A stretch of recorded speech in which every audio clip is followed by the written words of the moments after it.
Estamos con el primer invitado de la tarde, me refiero a Fernando Andach. Él es semiólogo, licenciado en letras, docente. Gracias por acompañarnos, un gusto recibirte. Gracias a ustedes por la invitación. Estaremos hablando de su último libro, Signos del Imaginario Cotidiano, que lo tengo aquí en mis manos. Y bueno, obviamente que también vamos a aprovechar la visita de Fernando para hablar de otros temas vinculados capaz que también a la campaña electoral y un poco cómo estamos atravesando la sociedad uruguaya estos cambios tecnológicos que, bueno, que hoy día a día nos modifican el diario vivir. Arranquemos hablando, si te parece, de el tema de este libro que está vinculado en darle luz a lo que habitualmente, y eso me fue una sensación propia que capaz que tendrá que ver con lo que buscabas o no, que habitualmente como ninguneamos, como que esa cosa mediática, media livianita, la dejamos por ahí, no es lo que importa, pero en definitiva como marca, ¿no? Claro, claro, sí, no. Te agradezco la pregunta porque está en el núcleo de esta propuesta, el libro ahora que editó Paidós del Grupo Planeta, y el subtítulo creo que es más explícito porque dice guía para interpretar nuestra vida mediática, ¿no? Entiendo como estudioso de esto hace varias décadas, de esto quiere decir el ecosistema de los medios, que hoy definitivamente ya no es plausible, no es creíble hacer una separación, una frontera entre lo mediático y, digamos así, lo privado, lo íntimo, incluso lo social. Ahí tenés los grupos de WhatsApp que decían, algún experto en politología hoy, ya no alcanza con medir en los muros, ¿verdad?, la cantidad de me gusta, etcétera, para ver el impacto de una campaña, porque migra naturalmente, sin ningún tipo de limitación, hacia esa cosa familiar, ese grupo de amigos, del club, de donde sea, que redifunde. Hay un experto muy interesante que plantea, un norteamericano, que dice, Jenkins, no está bien hablar de viral, recién escuchaba, ¿no? Se viraliza, porque da una sensación de mucha pasividad de quien lo recibe, de quien lo envía, el video, lo retransmite. ¿Y no pasa un poco eso? No, él plantea, en inglés él habla de spreadability. Spread es como quien desparrama, quien distribuye desde la manteca hasta un rumor, Claro. expandir. Entonces él dice, vos pensás bien a quién le vas a reenviar ese video, ese meme, lo que sea, esa noticia, ese rumor, y no es algo como un virus que uno lo padece, es decir, como algo que, sí, me pasó. No, no. Vos te encargás de ser un medio de transmisión. Esa es la locura actual mediática, que cada uno se vuelve un emisor. El tema es que a veces no hay conciencia de que uno puede llegar a generar, una viralización, ¿no? De repente también a veces ocurre que hay determinados contenidos que a uno capaz que no le gustaría que se viralicen, pero sin pensar mandó un audio a un grupo de WhatsApp. Claro. Y ese audio se viraliza, ¿no? Llega a miles de personas. No, y está todo el tema de las fugas, ¿no? Las cosas que salen de un grupo y se vuelven públicas en X, antes Twitter, ¿no? Y se convierten en algo radicalmente distinto a lo que era una conversación, lo contrario de esta, que es un diálogo público, ¿no es cierto?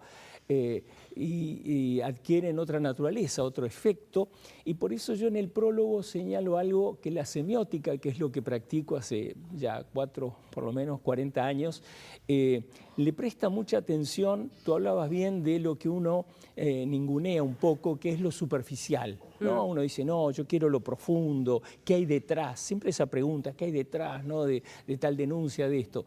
Hay que prestarle cada vez más, eso lo descubre Marshall McLuhan, por ejemplo, ¿no?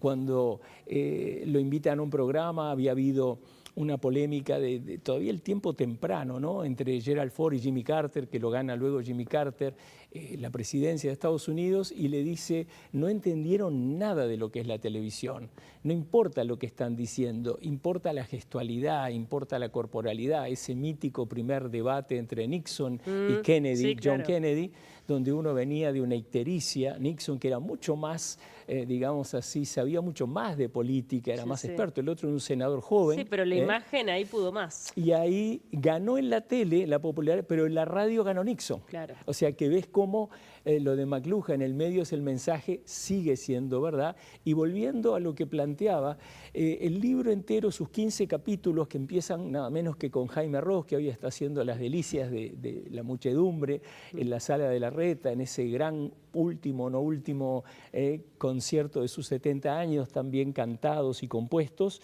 Y lo comparo con un video de unos indios de la India, de esos que vienen a Zona América, que hacen una especie de apología, de celebración lindísima, con una música de Pharrell Williams, Happy, y se llama Happy, Feliz, Montevideo, y bailan Montevideo, lo celebran, lo abrazan en la peatonal Sarandí, en la Rambla, obviamente, ¿no? Y por el otro lado, Durazno y Convención, que escuché a varios que iban a escuchar a Jaime ahora y decían, ¿cuál es la favorita? Y bueno, aparecía, ¿no?, esa cartografía, y ahí entra el imaginario, porque uno dirá, ¿qué es esto de signos del imaginario cotidiano? Parece algo tan raro, es la cosa más de vuelta, ¿no?, imperceptible. Peirce, que es el lógico que yo estudio hace mucho, dice, una persona que usa lentes de vidrio de color con tinte azul, deja de ver el azul, porque todo lo que ve es azul. Claro. Entonces, el imaginario uruguayo es aquello en lo que estamos sumergidos desde antes de nacer. Exactamente. Ya en la panza, todos escuchamos ciertas músicas, ya hay cierta tonalidad, que cuando salimos no hay menos que decir que nos incorporamos a una conversación empezada. Sí. Y ya que hablas un poco de lo que es el imaginario uruguayo y también, en definitiva, de estos fenómenos, porque hay una mezcla, son 20 fenómenos, ¿no?, que como que vas tocando allí, una mezcla rara, digamos, sí, ¿no? 20 personajes que yo sí. comparo con la tapa del Sgt. Pepper's, el Lonely Hearts Club Band, el gran LP del año 67 de los Beatles, que hay 71 creo, incluyendo varias versiones de los propios Beatles, y uno dice, qué cambalache. Eso. ¿Cómo juntás a Obama, a Mujica, a Bolsonaro, bueno, decía Jaime Ross, a Nilsson, ese modesto funcionario policial del pueblo de Mendoza, en Florida, que gana en 2017 el primer MasterChef? Y uno dirá, qué pavada, ¿no? Porque muchas veces se dice reality show para insultar. Esto es un reality. Claro, sí. Como decíamos, ese ninguneo constante que tenemos hacia lo mediático. Exacto. Y desde principios del siglo XXI, cuando Endemol, en Holanda, nada menos, lanza el primer Gran Hermano e inicia una nueva etapa, había otras cosas que también se llamaban telerrealidad, pero el auge mundial, lo que yo llamo en el libro local, porque MasterChef Uruguay, así como La Voz Uruguay, tienen una cosa mundial. Alguien hizo esa franquicia, claro, hizo la Biblia, como pero le la llaman, particularidad de estar acá. pero la implanta acá, Por algo, Nati Oreiro, por ejemplo, este programa, ¿verdad? La Voz. No, el otro. El Got Talent. El Got Talent hace una cosa rarísima que nadie le ha notado, salvo en mis clases, que el personaje que ella hace, que es presentadora de costado, marginal, lo hace en el Got Talent de todo el mundo, lo pueden mirar en YouTube, personajes de tercer y cuarto nivel de fama. Nunca alguien que es más famoso que todo el jurado, como ella.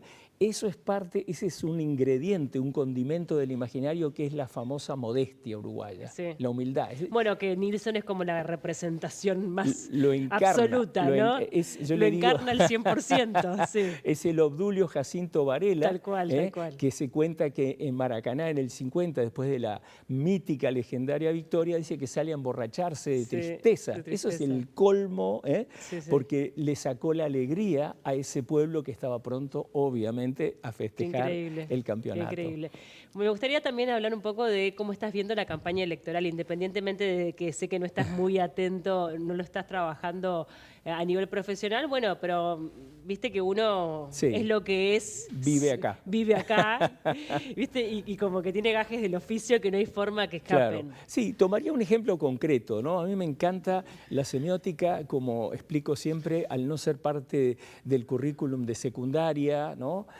O cuando yo estudiaba preparatorio, liceo, antes de universidad, tiene un aura de misterio difícil. Es tan difícil como matemáticas, geografía, solo que no se enseña. No está ahí, entonces dice, ¿qué es? ¿Para qué sirve? Bueno, Yo tomaría algo concreto para bajar la tierra, ¿no?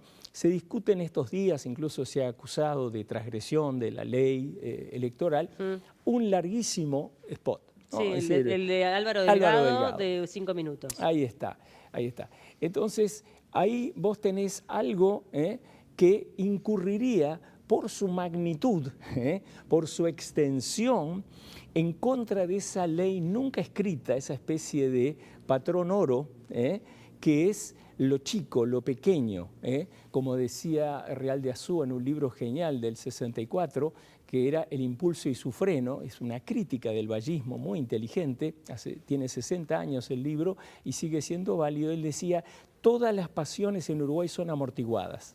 O sea, se achican, ¿no? Si querés ser grande, tenés que presentarte en envase pequeño, en los medios, en una campaña. Entonces, primer cosa que sería ibris, como decían los griegos, o sea, un exceso, algo de arrogancia, ¿no es cierto? Sería esa extensión que ha usado obviamente la oposición, es previsible, es parte del juego, como de espadachines, diciendo cómo hizo algo así, ¿no? Y a la vez ves después spots de todos los otros que están haciendo lo mismo, pero tiene algo de magno, de esos 5 minutos que probablemente generan tedio, que nadie lo sigue hasta el final, quizás la primera vez, porque estás acostumbrado a lo que se llama cuñas de 30 segundos, 40. Sí, porque cada vez la atención es menos. Es mínima, exacto, ¿no? Es el gran problema de los libros hoy, que nadan contracorriente, pero miren que ofrecen otra cosa, sin duda. otra reflexión, otra capacidad crítica. Y entonces creo que es interesante que eso que la oposición sabe que va a chocar, porque es el mismo imaginario que comparte con el otro. O sea, así como hay partidos, izquierda, derecha, radicales, extremos, hay un solo imaginario social. ¿Por qué el presidente que llegó a ser más famoso del mundo en Uruguay, que el Economist llamó el presidente más pobre del mundo, venía de una esquina, digamos, una especie de pequeño rincón que vos dirías nunca va a ser presidente, era guerrillero? Sí, pero pasa todo un proceso de modestificación, su ropa, su no corbata cuando asume, el documental de Kusturica, que lo retrata hasta el día en que le pasa la banda a Tabaré Vázquez, y cómo empieza el documental ese del último gran político, no recuerdo algo así, el último gran figura, ¿no?, del mundo político, literalmente en calzoncillos. Lo pueden ver en Netflix. Claro. Se levanta de la cama, obviamente aprueba que lo filme así, y eso yo creo que es un paroxismo de la humildad. O sea, aparecer casi desnudo ante... Sumado que es un filósofo contemporáneo, ¿no? Eso no podemos bueno, negarlo, yo diría, ¿no?, que ocupa el lugar que llamaban los griegos, fíjate, del frónimos. El frónimos era el prudente. Le sale, así como de Julio María Sanguinetti salen discursos casi hechos, tradicionales, de José Mujica salen cosas proverbiales, como de Campo, que él mismo admitió son un poco simuladas, teatralizadas, porque él no es del campo, él vivía en un barrio, cultivaba flores, pero eso es como una figura Martín Fierresca, ¿no? Entonces es importante mantener ese único imaginario social, decía, que trae personas de los más diversos colores en el espectro partidario, pero todos respiran esa especie de atmósfera, diría yo, ¿no?, que es el imaginario. Y lo que pasa a nivel de campaña, porque también este año la campaña electoral tuvo un matiz distinto, ¿no? Que de repente es una situación que ya estamos acostumbrados a ver en otros países, pero que en Uruguay no, porque con esas cosas no nos metemos, porque hay un respeto hacia la vida privada, independientemente de lo mediático, hay cosas que no se tocan. ¿Cómo viste todo esto de la denuncia falsa a Orsi? ¿Cómo actuó el resto del conjunto político? ¿Cómo actúa la justicia en consecuencia? Te agradezco mucho la pregunta porque estoy escribiendo sobre eso, algo que va a aparecer en estos días, tratando de tomar distancia, obviamente, no de horrorizarme, de rasgarme las vestiduras, ¿no?, como he escuchado a algunos periodistas haciendo una especie de mea culpa. ¿Cómo llegamos tan bajo, no? Hay un adjetivo que se usó para el caso de Romina Celeste Papazo, hablamos obviamente de ella, de su cómplice, ¿verdad? Entonces se usó, fíjate, el adjetivo, ¿no?, farándula. No es cierto, está equivocado, es un error flagrante que me llama la atención y es mal periodismo. ¿Por qué? Farándula es lo que hacía Carlos Saúl Menem, que iba al programa de Susana Jiménez a festejar su cumpleaños. Lo comento en un libro publicado hace 30 años. O sea, algo que sale del mundo del entretenimiento, no de un informativo precisamente, que es lo más serio que tiene, o un programa de diálogo, etcétera, sino de una diva de teléfono blanco como era Hola Susana, y bueno, visitas a Tinelli, ¿qué te voy a decir? Todo el mundo lo asocia a Menem. Este incidente, interesantemente, que tiene a Romina Celeste como núcleo, como momento, digamos, de irritación del ecosistema, más que los políticos, yo diría, el sistema mediático entero reacciona de una manera muy bizarra, porque ella no sale de la farándula, no tiene ningún programa, No. ni de chistes, ni de nada. ¿De dónde sale? Un incidente casi crónica roja, policial, donde casi no se menciona, porque es tabú hoy, por lo políticamente correcto, por lo que se llama la ideología woke, que es transexual. Es decir, estuve revisando casi todos los títulos de portales y hablan de la militante del Partido Nacional, la enorme mayoría, no ponen, otros usan ese prefijo todavía muy inquietante, lo trans, porque es, digamos así, no la norma, que sería lo heterosexual todavía. Y entonces, ¿por qué llamar farándula? Cuando es evidente que comienza con un acto tan violento como el final, tan sacado, exorbitante, o sea, agredir a una mujer escupiéndola. Sí. Eso no es algo. La gente dice, ay, sí, estas denuncias no son usuales. Es verdad.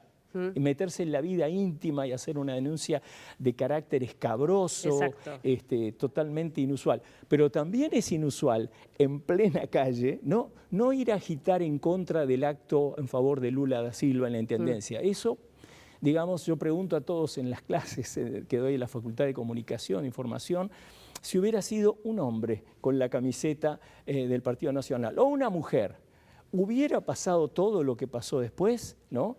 Y dudo que hubiera habido ese incidente tan físico, tan fuera de lugar, tan exorbitante de esa clase de agresión que está tan, digamos así, es tan chocante como el final cuando esta persona dice: me mandé una serie de desastres, ¿no?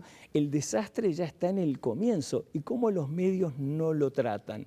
¿Cómo reciben cada declaración de TikTok, porque viene de ahí, de Twitter, etcétera, como si fuese un politólogo o como si fuese alguien que está en el corazón, digamos, del Partido Nacional, como fuera un político que sale y dice: yo me confieso, voy a decir lo que hice?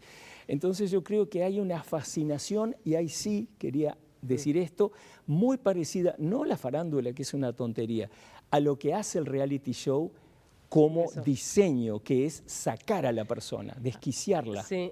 Y hablando un poco de lo que es reality show, y ya que también lo mencionás a TikTok, hoy estamos en momentos donde los precandidatos muestran su vida a través de TikTok, como hacen otras miles de personas. Claro. Ojo, no es que sea exclusivo de ellos, ¿no? Claro. Pero que antes uno no sabía qué comía una precandidata, no tenía la menor idea de cómo era su casa. ¿Cómo era su esposa? Cómo era su esposa, cómo, viste...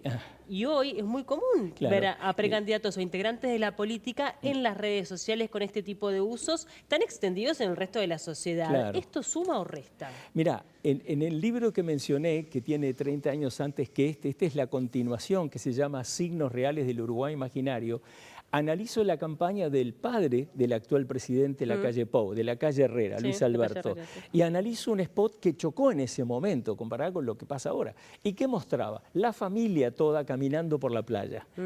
Los dos hijos, uno de los cuales es presidente, su esposa, y ustedes dirán, qué pavada. En ese momento no, porque si hubieras preguntado cómo eran las esposas, las cónyuges de los otros, no se sabía. Pensá en Tabaré Vázquez, pensá en quien quieras, ¿no? Sí, sí, la llegada del Internet, en definitiva, permitió el acceso a un montón de información. El tema es cuando ya hay una predisposición a mostrarlo. Claro, ¿no? pero siempre con una norma, con un decoro.